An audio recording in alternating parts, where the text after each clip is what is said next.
Welcome my dear friends, कैसे हैं आप सब लोग। मैं हूं आपका दोस्त नितिन। यस, आज हमारे चैनल को हो गए हैं कंप्लीट 5 साल। जी हाँ, 2018 की जर्नी शुरू हुई थी हमारी 26 जून 2018 को और आज हो गया है ऑलमोस्ट 28 से 29 जून। तो डेफिनेटली आज 5 साल हमारे पूरे हो गए इस जर्नी को। तो अब हम लोग नया कुछ शुरू करने वाले हैं अपने चैनल पे शुरुआत कर रहे हैं हम उन स्टूडेंट्स के लिए जो 5 साल पहले से शुरू हुए थे पढ़ना और आज की डेट में कर चुके होंगे अपनी मास्टर्स तक कंप्लीट। मतलब मैं ये मान के चल रहा हूँ कि अब हम ऐसे स्टूडेंट्स की बात कर रहे हैं जो अब जॉब शुरू कर चुके हैं। अगर आप भी जॉब कर रहे हैं, आप भी पैसे कमा रहे हैं, तो ये अब आपके लिए भी नई सीरीज़ हम शुरू कर रहे हैं।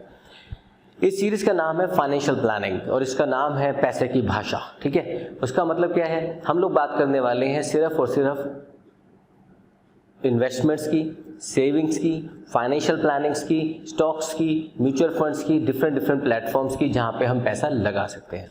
लेकिन जैसा कि आपको पता है कि मैं एक टीचर हूँ, एक कॉलेज में लेक्चरर हूँ, तो डेफिनेटली मैं आपको एक लेक्चर सीरीज़ के हिसाब से पढ़ाऊँगा कि पहले आपको समझ में आना चाहिए कि होता क्या है इन्वेस्टमेंट्स, सेविंग्स, पैसा क्या है। उसके उसकी भाषा समझना बड़ा अच्छा लगता है। पैसा मिल जाए तो बहुत अच्छी बात है, लेकिन पैसा चला जाए तो उससे बड़ी दुख की बात कुछ नहीं होती।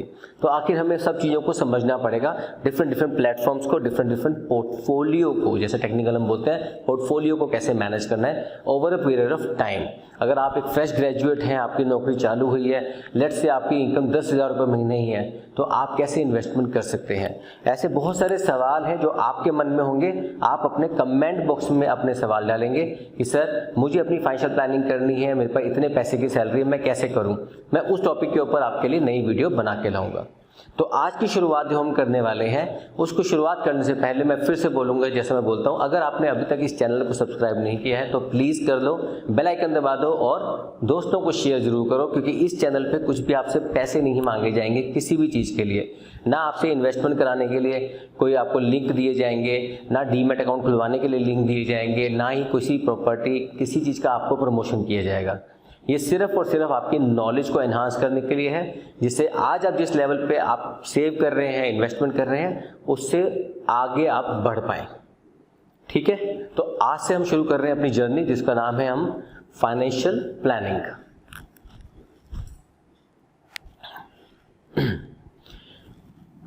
सबसे पहली बात मुझे अच्छे से याद है, जैसे मैं अपने एग्जाम्पल देकर समझाना चाहूँगा आपको। पहले मुझे अच्छे से याद है जब मैंने अपनी जॉब शुरू की थी 2001 में, 2001 में जब मैंने अपनी पहली जॉब शुरू करी। उससे पहले भी मैं काम करता था। उससे पहले मैं घर ट्यूशन पढ़ाता, होम ट्यूशन्स पढ़ाता था, बच्चे मेरे पास आते थे, मैं पढ़ाता था उनको। तो ट्यूशन्स पढ़ाई है मैंने, काफ़ी साल पढ़ाई है। तो उस दौरान मुझे ये पैरामीटर्स किसी ने नहीं सिखाए जो मैं आपको सिखाना चाहता हूँ। तो प्लीज़ ढंग से सुनना, समझने की कोशिश करना। छोटे छोटे लेक्चर्स को समझाऊंगा, छोटी छोटी चीज़ों को समझाऊंगा। बुकिश नहीं चल रहा, जो भी चीज़ें प्रैक्टिकल चलेंगी लाइफ के अंदर। यहाँ तक कि मैं आपको हर पैरामीटर पे हर चीज़ को कैसे आप एनालाइज कर सकते हैं वो भी आपको सिखाऊंगा। फिर एडवांस लेवल आपकी मर्जी, जहाँ तक आपको लेके जाना है अपने आप को। सबसे पहली बात हम बात करते हैं फाइनेंशियल प्लानिंग की। अगर आप कर रहे हैं जॉब, या आप कर रहे हैं बिजनेस, या आप कर रहे हैं कोई भी XYZ, जो भी आप वर्क कर रहे हैं आज की डेट में, तो सपोज आप में से कोई अच्छा सा बच्चा है हमारा जो कि यूट्यूबर ही हो, तो डेफिनेटली कुछ ना कुछ इनकम आपके पास आ रही होगी। तो सबसे पहली बात है, जब हम बात करते हैं सर इन्वेस्टमेंट कहाँ करें, I will cut this point here कि नहीं, इन्वेस्टमेंट नहीं करनी। पहले सबसे पहली बात है आपको चेक करना है आपकी इनकम कितनी है। देखो इकोनॉमिक्स के अंदर हमको ये बातें बड़ी अच्छे से सिखाई जाती हैं कि income minus consumption is equal to saving. ये आपको इकोनॉमिक्स में कई बार पढ़ाया जा चुका है, लेकिन हम क्या करते हैं उस समय एग्जाम की जल्दी में हम सिर्फ लिख के जाते हैं income is equal to consumption, income minus consumption is equal to saving, तो therefore saving is equal to income minus consumption, therefore consumption is equal to income minus saving. उसके अंदर हम marginal propensity to consume, marginal propensity to save, ये सब हम चीज़ें पढ़ते हैं, लेकिन हम उसको इम्प्लीमेंट लाइफ में जब मौका आता है हम नहीं करते। तो आज हम उसको मौके को गंवाएंगे नहीं, हम आगे बढ़ेंगे उस चीज़ को लेकर। दोस्तों जब हम बात करते हैं आपकी कोई भी इनकम है, लेट्स से आपने कहा 10,000 रुपये की मेरी इनकम है, तो सर मैं कितना कंज्यूम करूँ, कितना सेव करूँ, यहाँ पे डिपेंड करेगा। देखो बहुत जेन्युइन बातें करूँगा मैं, आपके संग ना फालतू बातें नहीं करूँगा कि इतना कमाओ इतना बचाओ, ऐसा नहीं होता। पहले देखो आपकी फैमिली की रिस्पॉन्सिबिलिटीज़ क्या है, आपकी अपनी फैमिली के अंदर देखो रिक्वायरमेंट्स क्या है आपकी। सबसे पहले अपनी फैमिली को जरूर देखना दोस्तों। गलती से भी ये मत कहना मम्मी पापा मैं आपको कुछ नहीं दूंगा, मेरे को सर ने बोल दिया सेव करो। गलत बात नहीं करनी दोस्तों। बहुत जेन्युइनली जब तक हमारे लोग आपस में जुड़े हुए तब तक हम आगे बढ़ सकते हैं, वरना आगे बढ़ना बहुत मुश्किल हो जाएगा। ठीक है, फिलोसॉफिकल बात लगेगी लेकिन क्या करें, करनी जरूरी है। आपके पास आज 10,000 रुपये की इनकम है, तो सबसे पहले ये देखो कि आपकी प्रायोरिटी में क्या आ रहा है। अगर आपकी फैमिली आप पे डिपेंडेंट है तो डेफिनेटली आपको सबसे पहले आपकी कंजम्पशन पे ध्यान देना पड़ेगा। कि आपकी फैमिली अगर आप पे डिपेंडेंट है तो आपको डेफिनेटली पहले अपने घर के खर्चे निकालने पड़ेंगे। लेकिन अगर आपने देखा कि हाँ मेरे घर के खर्चे जो भी मेरी इनकम है उसमें से 80% पे मेरे खर्चे चल जाते हैं, अगर आपको लगता है कि हाँ 80% मतलब 8,000 में मेरे खर्चे चल जाएंगे, तो इसके बाद 2,000 रुपये आपकी सेविंग हो गई, मतलब 20%। अब अगर आपने ओवरऑल ये देखा हुआ है कि हाँ मेरे 20% सेविंग हो सकती है, मैं करता हूँ नहीं करता वो आप डिसाइड करेंगे। मतलब आप लड़की भी लड़के जो भी आप करती हो या नहीं करते हो वो आपने देखना है अपने आप कि आप कर रहे हो या नहीं कर रहे हो, आप शॉपिंग करके आ रहे हो, रिक्वायरमेंट है या नहीं है, आप कर रहे हो।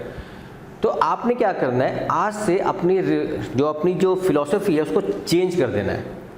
सपोज आपने कहा कि मेरे 80% खर्चे होते हैं, 20% मैं बचा सकता हूँ, तो आज से आपने क्या करना है, सबसे पहली बात है रूल नंबर 1, आज से आपका जो इक्वेशन है आपने अपनी लाइफ में चेंज कर देनी है। उसका नाम हो जाएगा इनकम में से पहले करूँगा मैं सेविंग या करूँगी सेविंग, फिर जो बचेगा वो करूँगा मैं कंजम्पशन। मतलब अगर आपने 100 रुपये कमाए हैं तो 100 में से 20 मैं एज इट इज सेव कर दूंगा पहले या कर दूंगी, और 80 ही खर्च करना है मुझे। अब 80 का मतलब खर्च करने का मतलब ये नहीं है कि हाँ अब तो मैं 80 उड़ाऊंगा, भले ही मेरा खर्चा किसी महीने, अब सपोज आपका खर्चा किसी महीने इस 80 में से सिर्फ और सिर्फ 60 हुआ, तो इसका मतलब फिर से 20 बच जाएंगे आपके पास। अब ये नहीं कि इस 20 को उठा के अरे 20 है अब तो ये उड़ाने के लिए बोला सर ने। नितिन गोयल सर की क्लासेस हमने अटेंड की थी, हमने इन्वेस्टमेंट के बारे में पढ़ा, तो उन्होंने कहा था उड़ा दो। नहीं, अगर आपके पास किसी भी तरीके से इस पैसे में से भी कुछ पैसे बच जाते हैं तो दोस्तों ये भी आपकी सेविंग में आपको ऐड कर देने हैं। अभी हम सेविंग की बात कर रहे हैं, इन्वेस्टमेंट की बात नहीं कर रहा, मैं फाइनेंशियल प्लानिंग की बात नहीं कर रहा हूँ। देखो फाइनेंशियल प्लानिंग हम तभी कर पाएंगे जब हमारे पास पैसे होंगे। अब मैं आपको ये 80 में से 20 कैसे बचते हैं इसके बारे में बताता हूँ। सर अब 100 में से 80 तो बचाओगे, उसमें से भी क्या बचाओगे? मैं नहीं बचाऊंगा, ये बचते ही बचते हैं। आजमा के देख लेना, अगर आपको अननेसेसरी खर्चे करने की आदत नहीं है, अपनी जेब में 1000 रुपये डालो, एक हफ्ते बाद देखना कि 1000 में से कितने खर्च हुए। हाँ, अगर आपको लग रहा है 1000 खर्च करने के लिए तो पहले दिन ही खर्च कर दोगे आप, ठीक है। लेकिन अगर आपको मैं एग्जांपल दूं कि 80 में से 20 बचते हैं, go and ask your mother, आपकी फैमिली में उनसे पूछो कि पापा जब जब आपको सैलरी देते थे लाके या खर्चे देते घर के, क्या उसमें से कुछ पैसे बचा लेते थे आप? तो आप हमेशा देखोगे कि आपकी मदर, अगर आप देखो कितना बड़ा एक लॉजिकल सीक्वेंस चल रहा है जिसके बारे में हम लोग समझते हैं लेकिन हम उसको इम्प्लीमेंट नहीं कर रहे। आपकी मदर को अगर मैं ये 80 रुपये दूंगा ना, हम अगर अपनी मम्मी को अगर जाके 80 रुपये देंगे कि आज से घर का खर्चे के 80 रुपये, ये मतलब 10,000 तो 8,000, 1 लाख है तो 80,000, जो भी आप दोगे, महीने के एंड में 1 साल के बाद ना सबसे पहले मम्मी इसमें से भी ना 10 या 20 रुपये साइड में कर देंगे और बाकी से खर्चा चलाएंगे। मतलब एक सेविंग तो आपने करी और एक सेविंग उस कंजम्पशन में से आपकी मदर या आपकी वाइफ, जो भी आपके घर में आपका डिसीजन ले रहा है, वो भी कर रहा होगा। तो इसका मतलब कहीं ना कहीं हमारी जो सेविंग्स हैं, इन्वेस्टमेंट नहीं बोलूँगा फिर से, जो हमारी सेविंग्स हैं वो एक लेवल पे ना होकर कई लेवल पे हो सकती है। बट ओनली थिंग इज हमें शायद उसके बारे में अवेयरनेस नहीं है, जागरूक नहीं है उसके बारे में, इसीलिए कहीं ना कहीं हमें एक दूसरे की ज़रूरत पड़ती रहती है। अगर आपको समझ में आ रहा हो मैं क्या कह रहा हूँ तो प्लीज़ कमेंट बॉक्स में लिखना जरूर कि हाँ सर आपकी ये बातें समझ आ रही हैं, आप कंटिन्यू करो। और अगर आपके कोई भी सवाल है इन्वेस्टमेंट्स को लेकर के, ऐसा मत डालना सर उस शेयर के बारे में बता दो, उस म्यूचुअल फंड के बारे में बता दो, ऐसा अभी मत बात करना। अभी बात करो कि यस हम जो बात कर रहे हैं उससे रिलेटेड कोई भी सवाल है आपका। एक बच्चे ने तो मुझे ऐसा भी लिख के भेजा था मुझे कि सर मेरी नई नई जॉब लगी है लेकिन मेरे को ना पैसे बचाने नहीं आते। सारे पैसे उड़ जाते हैं मेरे। तो उस चीज़ के ऊपर भी आएंगे बाद में, लेकिन अगर आपके कमेंट मिलते रहेंगे, क्वेश्चंस मिलते रहेंगे, तो मेरे लिए इस सीरीज़ को आगे बढ़ाना आसान हो जाएगा। तो अब आपने क्या किया, अगर आप लॉजिकल चलाएंगे तो आपने जो सेविंग्स करी है, जो आपने खर्चे काटने के बाद जो पैसा बचा, उसको आपने बोला सेविंग। और सेविंग आपकी किस पैरामीटर पे चल रही है, 2 लेवल पे चल रही है। एक इमीडिएट सेविंग जो आपने खुद बचाया, और एक रेसिडुअल सेविंग बोलूंगा मैं इसको, कि जो कंजम्पशन के लिए आपने 80 रुपये दिए थे, जो 80% आपने दिया था, उसमें से एक्चुअली कितना कंज्यूम हुआ और कितना बच गया। सपोज वो 10 भी बच सकता है, कभी 5 भी बच सकता है, कभी 15 ही बच सकता है, कभी 20, कभी ऐसा ही मौका मिल गया तो कभी कभी 40 भी बच जाता है। जो आप बचा रहे हो वो तो बच ही रहा है, उसके अलावा जो रेसिडुअल बचेगा वो भी आपकी सेविंग है। ये सेविंग को आपको संभालना है। जब आपकी फाइनेंशियल प्लानिंग की बात शुरू होती है तो इस सेविंग को आपने संभालना है, ये याद रहेगा आपको, ठीक है। जब हम बात करते हैं इन सेविंग से एक्सटेंडेड वर्जन के लिए, तो हम बात करते हैं इन्वेस्टमेंट्स की। एक इमीडिएट सेविंग, एक रेसिडुअल सेविंग, दोनों को मिला के आपकी जो सेविंग बचेगी। अब कई बच्चे कंफ्यूज होते हैं, कई लोग कंफ्यूज होते हैं, बच्चे क्या है, कई लोग मिडिल क्लास के, lower middle class, upper middle class, upper middle class, बहुत सारी क्लासेस होती हैं, वो आज भी कंफ्यूज होते हैं कि सर ये सेविंग और इन्वेस्टमेंट में क्या फर्क है।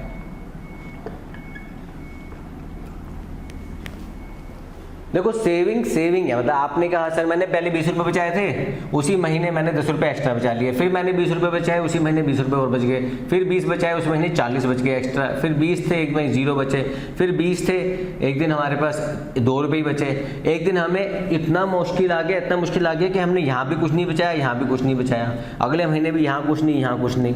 तो सेविंग कितनी हो गई आपकी, 1 2 3 4 5 100 रुपये, तो ये हो गए सेविंग के इमीडिएट। और 30 70 और 2 72, तो 172 रुपये की आपकी सेविंग हो गई, मतलब 172%। और जो भी आप पैसा कमा रहे हो इतना आपकी सेविंग जा रही है उसमें से, ये परसेंटेज पे चल रहे हैं हम। अब जो पैसा आपकी सेविंग में पड़ा है, इसको पार्ट को हम डिवाइड करते हैं 2 पार्ट में। ये प्लीज़ समझने की कोशिश करना, कहीं भी डाउट हो तो बेझिझक पूछना। आज पेन भी नहीं चलेंगे लग रहा है। सेविंग में से आपको 2 पार्ट डिवाइड करने हैं। एक रेडी कैश,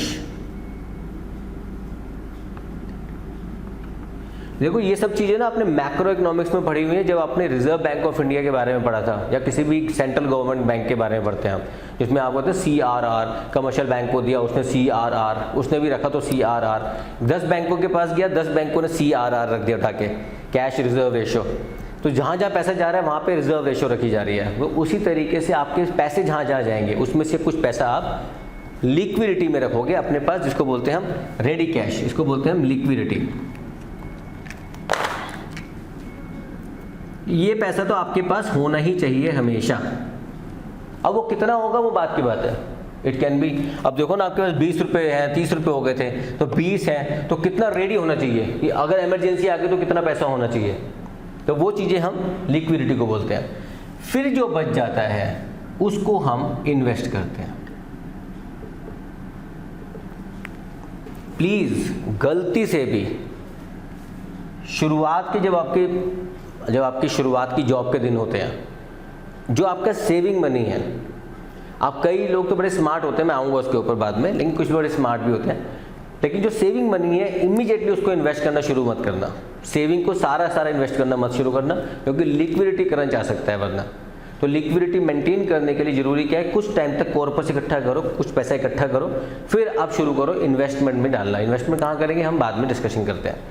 तो जब आपकी लिक्विडिटी मेंटेन रहेगी, इस पैसे की भी ज़रूरत नहीं है अगर आपको, तो या तो आप सेविंग में जो परसेंटेज इंटरेस्ट मिल रहा है वो ले लो, नहीं तो उसकी FD करा दो, नहीं तो उसकी RD करा दो, नहीं तो कुछ भी करा सकते हो, लेकिन लिक्विडिटी रखना। तो मतलब अगर आपको रात बेरात पैसे की ज़रूरत पड़े तो इमीडिएटली आप उस पैसे को आज या कल में निकाल के अपने खर्चे पूरे कर सको, ठीक है। इन्वेस्टमेंट का क्या होता है रूल, कि इन्वेस्टमेंट हम निकालते नहीं हैं, इसको हम बोलते हैं कि इसको लिक्विड मत मानो, मत मानो। ये लॉन्ग टर्म होती है। इन्वेस्टमेंट का मीनिंग ये होता है लॉन्ग टर्म। शॉर्ट टर्म को इन्वेस्टमेंट नहीं बोलते, लॉन्ग टर्म को इन्वेस्टमेंट बोलते हैं। तो जो पैसा आज आपको ज़रूरत नहीं है, जिस पैसे की आपको अगले 5-10 साल ज़रूरत नहीं पड़ेगी, वो पैसा आप इन्वेस्टमेंट करते चले जाते हो। यहाँ तक की कहानी, आई होप कि हम जनरल बातें कर रहे हैं, जहाँ पे हम लोग एक दूसरे की भावनाओं को समझ रहे हैं कि यस, ये बात हमें समझ आ रही है, हम पैसे कमाते हैं लेकिन बचते ही नहीं है। एंड ऑफ द डे पैसे बचते ही नहीं है। सर पैसे कहाँ चले जाते हैं पता ही नहीं है। तो एक रूल बताता हूँ आपको छोटा सा, ठीक है, आप भी हंसोगे शायद। दुनिया का रूल है कि पैसा और समय दुनिया में किसी को भी जितना भी दे दो उतना ही कम पड़ता है, ठीक है। अपने घर वालों को, अपने वाइफ को, अपने घर वालों को, जिसको भी है, आप जितना मर्जी पैसा दे दो, जितना मर्जी टाइम दे दो, उनको हमेशा लगता है कमी रहता है। इसलिए सबसे पहले रूल वही फॉलो करो, सबसे पहले इनकम में से सेव कर दो कुछ, फिर जो बचेगा वो कंजम्पशन दिखा दो। तो आपकी जितनी भी इनकम है, अगर आपने पहले ही इतना पैसा, मैं ये नहीं कह रहा कि चोरी करके 50% बचा लो, है ही नहीं पैसे मेरे पास, जो करना है कर लो, पापा मम्मी है ही नहीं पापा मेरे पास पैसे, ऐसे नहीं करना, साथ देना सबका। तो आपने क्या किया, 20% उठा के साइड कर दिया, बस ये सेविंग हो गई आपकी, ये आपकी अपनी है। काम पड़ेगा तो घर वालों के काम भी आएगा, लेकिन मेरी अपनी सेविंग साइड होती जा रही है और बाकी कंज्यूम हो रहा है, उसमें से भी बच गया तो रेसिडुअल 10 रुपये, 1 रुपया, 2 रुपया, 3 रुपये, वट एवर, ये 100 रुपये में से कह रहा हूँ परसेंटेज वाइज। तो ये याद रखना कि हमेशा जो इन्वेस्टमेंट है वो लॉन्ग टर्म होती है, वो बाद में आएगी।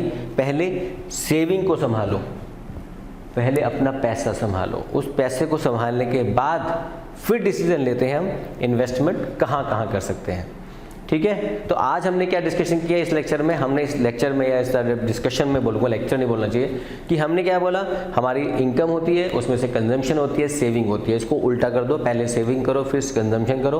उस कंजम्पशन में से भी अगर कुछ पैसा बच जाए, रेसिडुअल सेविंग्स, तो वो भी अपना इकट्ठा करते चले जाओ। तो सेविंग और इन्वेस्टमेंट में सबसे पहला स्टेप क्या है, सेविंग। इन्वेस्टमेंट क्या है नेक्स्ट लेक्चर में, लेकिन उससे पहले आपको मुझे डिस्कशन के टॉपिक देने होंगे अब, कि आप क्या जानना चाहोगे रियल लाइफ से। आज मैं 22-23 साल से काम कर रहा हूँ, 22-23 साल में मैंने फाइनेंशियल डिसीजन भी लिए, फाइनेंशियल प्लानिंग्स भी करी हैं, कुछ फाइनेंशियल डिसीजन फेल हुए हैं और कुछ फाइनेंशियल डिसीजन बहुत सक्सेसफुल हुए हैं।